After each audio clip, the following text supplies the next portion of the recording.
The text box is a one-line text box that allows the users to input any information you'd like. Clicking on the text box brings up our input screen.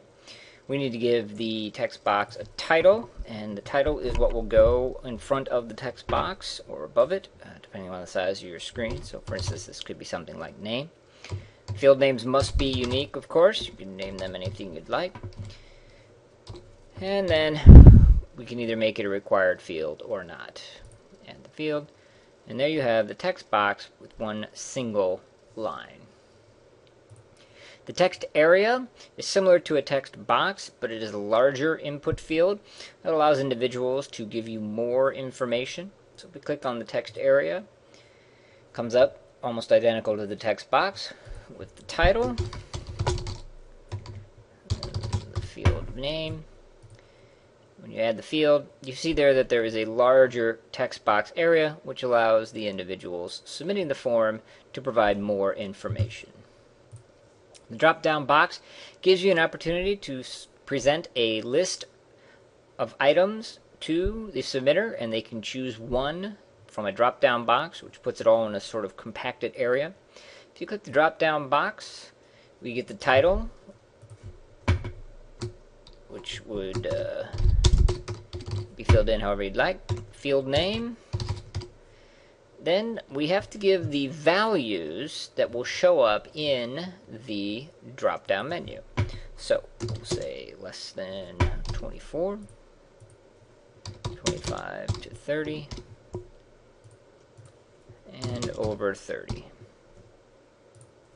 As you see, the values show up here on the right as you input them. You can change their order by using the up and down arrows to move them in sequence. And you may also delete individual items if you have a typo or something like that.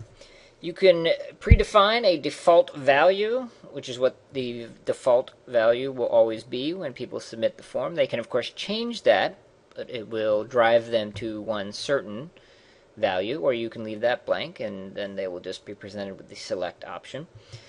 And we can determine whether it is a required field or not. I'm going to go ahead and add this. And you see there's the drop down with the 3 items that we have given it. Multiple select boxes are similar to drop down boxes, except that people can select more than one of the options presented. So let's go ahead and add a multiple select box here.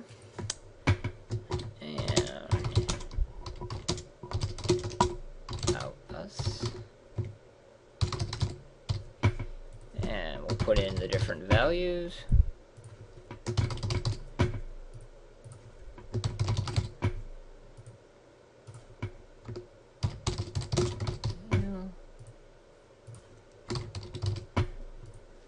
There's no default value on a multi-select because the idea is that people will want to select more than one option. I'm going to go ahead and add this field. And you see now that people have the option to select one, and it's added. Then they can select another and another. If one of these does not apply, they can merely exit out, and now it's only these 2. As you select these from the drop-down, they disappear. As you remove them, they're added back. Check boxes give a list of items, and then people place check marks or check next to the items that are applicable. Let's go ahead and do the check boxes. And we're just going to add a few items here.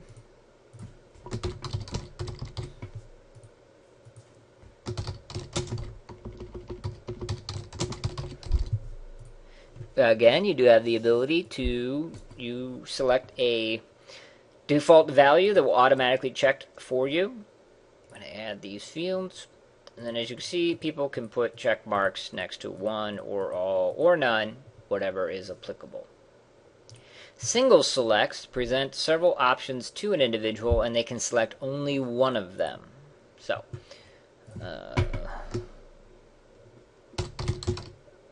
let's put in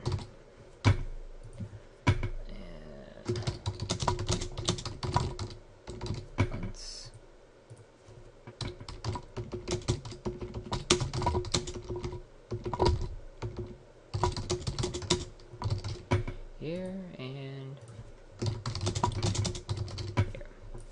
We can choose one to be selected by default. We'll say less than 6 months. And you'll see that that's already selected. If someone clicks another one, then it moves off of that, so they can have only one of these selected. First and last name are predefined. One click of a button automatically adds that to your form. You don't need to do anything else.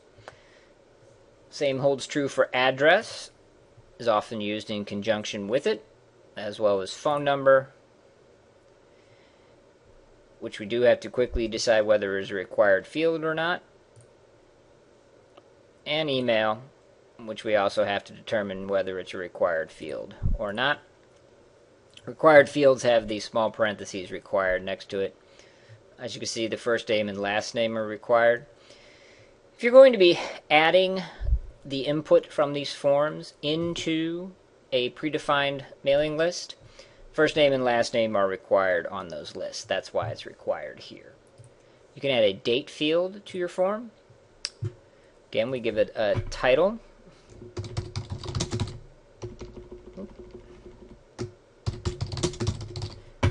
It can default to the current date. Those need to have a field name. And you can determine whether it's required or not.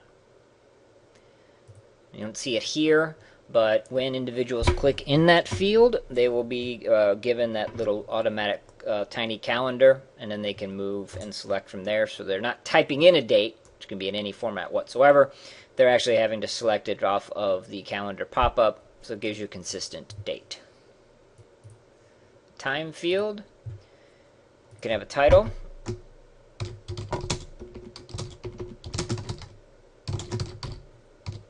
You can default to the current time, and you can make it required or not. Also, just like the date, if you click this on the form, then the time selector pop-up will show, and they'll have to select from that time. A yes/no designation allows you to present a title. Let's see. Flexible. A field name. You can determine whether it defaults to yes or to no, and whether it's required or not. So in this case, it's not. And so there it is. Defaulting to no on an actual form. Clicking it will switch it to the yes option. We have a 5-star rating system that you can add to your form. We need a title.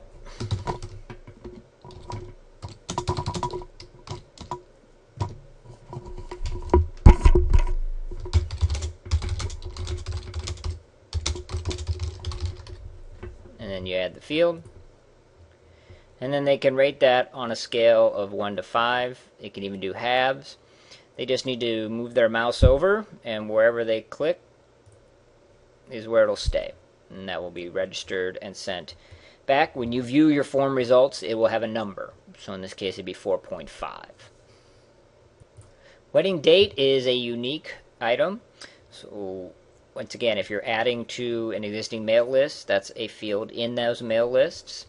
So you probably want to use this instead of just a date where you put what's your wedding date. This is an actual special wedding date field. It doesn't look or act any different to the person submitting the form, but for the photo booth operator and record keeping, it's going to be a lot more consistent. It'll be what is used on any kind of filtering. So you click the wedding date, where you can determine whether it's required or not, and then it puts in the wedding date.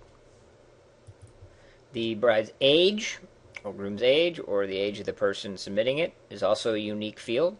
Simply one click adds it. You determine whether it's required or not, and then it's just a simple drop down where they can quickly indicate their age. CAPTCHA, for those of you unfamiliar with what it actually is, you have seen it and used it. It is, let's click on that so we can see it real quick. It is that sometimes annoying, but in this case it's pretty pleasing, series of numbers and letters that you have to type in accurately in order to have your form processed. We recommend that you add this to every single one of your forms. This will assist you in cutting down on the spam. If you do not have one of these, spam robots will be able to just automatically submit your form to you again and again and again using junk information, trying to hijack your script and send out bulk emails. We have code internally to try to combat this, but you adding a CAPTCHA to every single form is going to be an extra added level of security that we highly recommend. You can then add a line of text, and that is exactly as stated, a line of text. So, the what you see is what you get editor comes up, and if you've not yet do so, please review the video training on that system. And here you can go ahead and type in whatever you'd want